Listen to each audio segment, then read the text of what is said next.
Hello friends, అందరూ ఎలా ఉన్నారు? అందరూ బాగుండాలని అమ్మవారిని మనస్ఫూర్తిగా కోరుకుంటున్నాను. నేను కూడా చాలా బాగున్నానండి. మీరు కూడా అందరూ బాగుండాలని కోరుకుంటున్నాను. సో ఈరోజు వీడియోలో నేనేం చెప్తున్నాను అంటే, ఈరోజు ఫ్రైడే కదండి. అసలు ఈరోజు పూజ చేద్దామంటే నా దగ్గర పూలన్నీ ఏమి లేకుండే. సో పూలతన్ని కోసం చూశాను, బట్ అతను రాలేదు. టైం అయిపోతుంది పూజకి, కిందికెళ్ళి తీసుకొచ్చే అంత టైం లేదు. మళ్ళీ మా పాపను కూడా స్కూల్ నుండి తీసుకొచ్చేది ఉంది. సో అటు వెళ్ళి మళ్ళీ ఇటు వచ్చేసరికి నాకు ఇంట్లో పనులు అవ్వవు అని చెప్పేసి మా ఇంట్లో కొన్ని చెట్లయితే నేను పెట్టుకున్నాను. పైన ఏమైనా పూలు ఉన్నాయో చూసొద్దామని ఒకసారి వెళ్ళాను. కానీ ఈరోజు సర్ప్రైజింగ్గా నాకు ఏంటి అనిపించిందంటే, అమ్మవారి పూజ కోసం ఎన్ని పూలు అనేవి నాకు దొరికాయో చూడండి. అమ్మవారికి ఎంతో ఇష్టమైన తెల్లని స్వచ్ఛమైన పూలు. అమ్మవారికి తెల్లటి పూలు అంటే చాలా ఇష్టం కదండి. ఆ తెల్లటి పూలు అనేవి నాకు గులాబీ పూలు ఇన్ని లభించాయండి. ఇది ఒకటే చెట్టుకి ఈరోజు నాకు 5 to 6 ఫ్లవర్స్ వచ్చాయి. తర్వాత ఒక చామంతి చెట్టు ఉంది అండి, నేను షార్ట్లో కూడా అప్లోడ్ చేశాను కదా. ఆ చామంతి చెట్టుకి ఈ చామంతి పూలు అనేవి వచ్చాయి. చూడండి ఎంత ఎల్లో కలర్లో ఉన్నాయి. పసుపు వర్ణంతో కూడిన పచ్చటి చామంతి పూలు అంటే కూడా అమ్మవారికి చాలా ఇష్టము. సో ఈరోజు చామంతి పూలు అయితే ఇన్ని దొరికాయి నాకు అమ్మవారి పూజ కోసం. ఎంత బాగున్నాయో కదండి. ఎంతో ఫ్రెష్గా మన చెట్లకు పెట్టిన పూలు అనేవి అమ్మవారి పూజలో యూజ్ చేస్తే ఎంతో మోక్షం అనేది లభిస్తుందండి. తర్వాత ఒక శంకు పువ్వు అనేది నాకు దొరికింది. తర్వాత 5 చక్రాల పూలు, ఇవి కూడా పూజలో ఎక్కిస్తారండి. ఈ పూలు అయితే ఒక 5 దొరికాయి. సో ఆ పూలను కూడా మనం పూజలో ఉపయోగించవచ్చు. నెక్స్ట్ వచ్చేసి కనకంబరాలండి. అసలు నా దగ్గర అయితే ఒకే చెట్టు ఉందండి, కనకాంబరం చెట్టు. రోజు నేను కలెక్ట్ చేస్తాను ఫ్రైడే కోసం అమ్మవారికి. ఆ కలెక్ట్ చేసిన పూలు ఇవి. సో ఇంత తక్కువ పూలతో అయితే మాల అనేది కాదు కదండి. ఆ పూలు మాలగా కావాలి అంటే నేనేం చేశాను అంటే, అమ్మవారికి కనకాంబరాల మాల వేద్దామని అనుకున్నాను. సో అవి సరిపోవు కాబట్టి నేను దవనం చెట్టు కూడా పెట్టాను ఇంట్లో. అమ్మవారికి ఫ్రైడే ఎక్కిస్తాను. సో ఈ దవనం తీసుకొచ్చి ఈ కనకాంబరాలు, ఈ చామంతులు, ఈ దవనం, ఈ 3 కలిపి నేను అమ్మవారికి మాల అనేది కడదామనేసి నేను ఇంకా మాల ప్రిపేర్ చేశాను. ఈ తెల్ల గులాబీలన్నీ కూడా దేవుని పటాలకి ఎక్కించాను. సో ఈ పూలన్నీ మంచిగా చక్కగా అన్ని దేవుళ్ళకి సరిపోయాయి. సో ఇప్పుడు ఈ పూలన్నీ నేను మాల కట్టి దేవుళ్ళకు వేస్తాను. అన్ని దేవుళ్ళకైతే కాదండి, అమ్మవారికి వేస్తాను. అమ్మవారికి సుగంధ పరిమళాలు వెదజల్లే వాసనలు అంటే చాలా ఇష్టం కదా. ఎక్కడైతే సుగంధ పరిమళం వాసన వస్తుందో అక్కడే అమ్మవారు సాక్షాత్తు కొలువై ఉంటుందండి. సో దవనము కనకాంబరాలు కలిపి నేను పూలు అనేది మళ్ళీ మాల వేస్తానండి. అమ్మవారు మనస్ఫూర్తిగా నా పూజను ఆశీర్వదించాలని కోరుకుంటున్నాను. సో ఈ పచ్చటి పూలు అండ్ దవనము, కనకంబరాలు అండ్ మర్మం అని కూడా అంటారు, తెల్లని పూలు కూడా. సో ఇవన్నీ కూడా మనము మన చేతులతో స్వయంగా ఇంట్లో చెట్లను నాటి వాటికి నీళ్లు పోసి రోజు వాటిని చిన్నపిల్లలుగా చూసినట్టు చూసుకుంటేనే మనకు పూలు ఇస్తాయండి. సో నేను అది నా ఎక్స్పీరియన్స్తో చెప్తున్నాను. స్వచ్ఛమైన పూలను పెడితే ఎంతో ఇష్టం కదా. ఈరోజు శుక్రవారం కదండి, కామాక్షి దీపాన్ని అయితే నేను అలంకరణ చేసుకుంటున్నాను. అమ్మవారికి కామాక్షి దీపంలో శుక్రవారం దీపం పెడితే చాలా మంచిదండి. నేనైతే ఇది శుక్రవారం కానీ మంగళవారం కానీ ఈ పద్ధతిని ఫాలో అవుతాను నేను. ఈ ప్రమిద అనేది అమ్మవారి ప్రమిద నాకు శబరిమల నుండి మా స్వామి తీసుకొచ్చారండి. అతను మాల వేసుకున్నప్పుడు శబరిమల వెళ్ళినప్పుడు మధురైలో ఈ కామాక్షి దీపాన్ని తీసుకురమ్మంటే తీసుకొచ్చారు.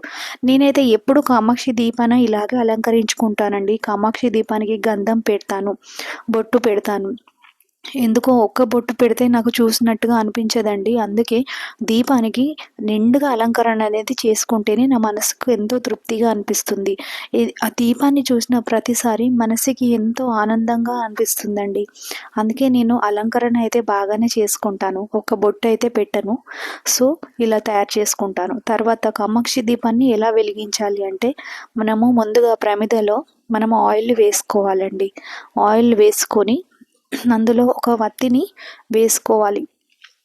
వత్తిని వేసుకొని ఆ ఆయిల్లో మనము కామాక్షి దీపంలో మనకు ఇంకా మంచి స్మెల్ రావాలి అనంటే, అమ్మవారికి సమర్పించే దీపంలో పచ్చ కర్పూరం అండి, స్మెల్ రావడం కోసం కొంచెం లైట్గా పచ్చ కర్పూరం అనేది నేను ఆ దీపంలో వేస్తాను. వేసిన తర్వాత దాంట్లో కొంచెం జాస్మిన్ ఆయిల్ కూడా వేసుకుంటాను. జాస్మిన్ ఆయిల్ వేయడం వల్ల కూడా మంచి స్మెల్ అనేది వస్తుంది.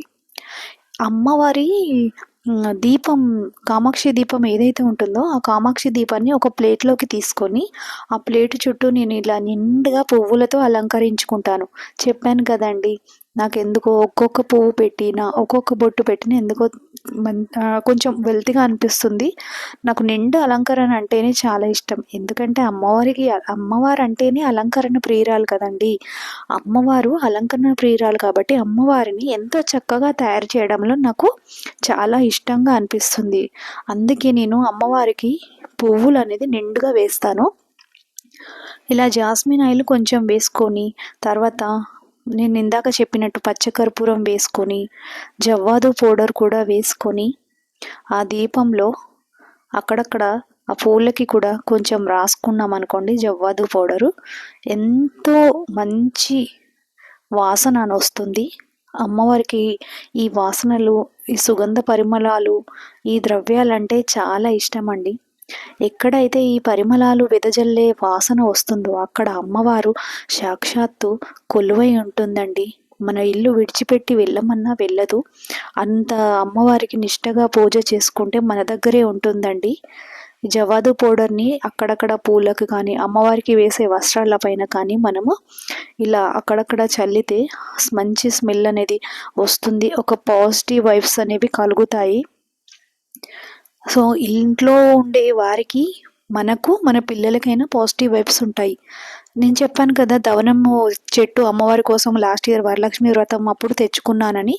అమ్మవారికి ప్రతి శుక్రవారం ఇలా నేను దవనం అక్కడ ఫోటో దగ్గర పెడతాను, కొంచెం విగ్రహం దగ్గర పెడతాను, అండ్ అలాగే కామాక్షి దీపం దగ్గర కూడా కొంచెం పెడతాను. అండ్ ఇంకా అమ్మవారికి తెల్లని పుష్పాలు అంటే చాలా ఇష్టం కదండి. ఈ తెల్లని పుష్పాలు ఉంటే కనుక ఇంకా అమ్మవారికి ఇరుపక్కల మనము గజాలను ఏర్పాటు చేసుకుంటాం కదా, ఆ ఏనుగుల దగ్గర ఈ పుష్పాలు కూడా నేను సమర్పించుకుంటాను. ఇంకా మీ దగ్గర ఏ పువ్వులు ఉన్నా కూడా మీరు కలర్ పువ్వులు ఉంటే ఇంకా పెట్టుకోవచ్చు. ఎందుకంటే అమ్మవారికి ఎన్ని కలర్స్ పెడితే అంత అట్రాక్టింగ్గా కనిపిస్తుంది కదండి.